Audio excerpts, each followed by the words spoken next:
Jerusalem, September 15, 2025. In a joint press conference in Jerusalem, US Secretary of State Marco Rubio and Israeli Prime Minister Benjamin Netanyahu stood side by side, presenting a united front during one of the most turbulent phases of the Gaza conflict.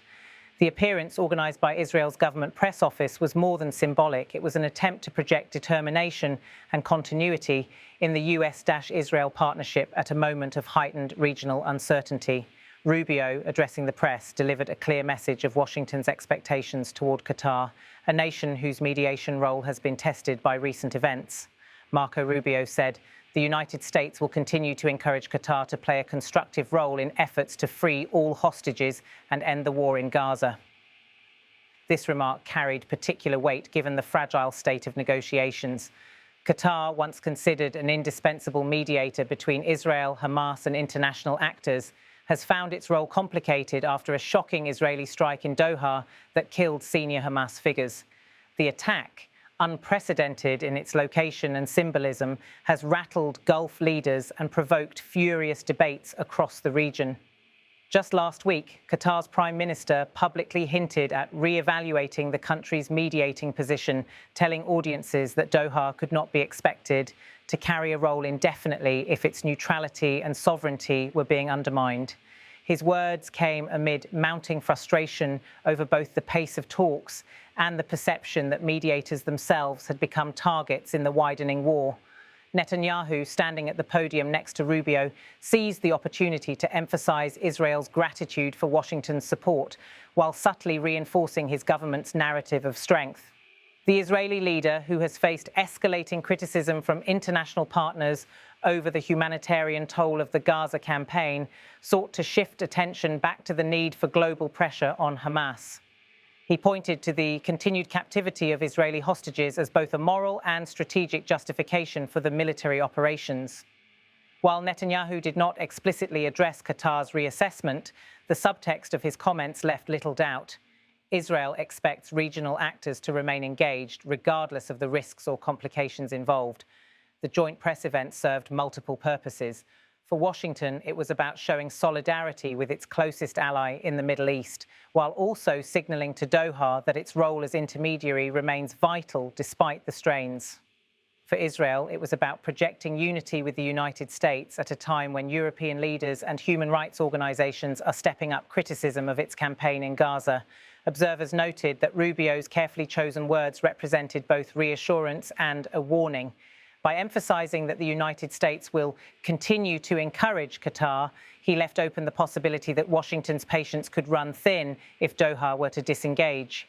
Yet his tone remained diplomatic, avoiding any direct confrontation with the Gulf state. Analysts in Jerusalem pointed out that the statement was less about Qatar's willingness and more about US resolve to keep the mediation framework intact. Without Qatar, there is no functional channel to Hamas. One regional expert noted, "Washington knows this and Israel knows this. The challenge is whether Doha feels it can still act without becoming a target itself." The Israeli strike in Doha, which marked the first time Hamas leaders were attacked so openly on Qatari soil, has introduced a new layer of complexity.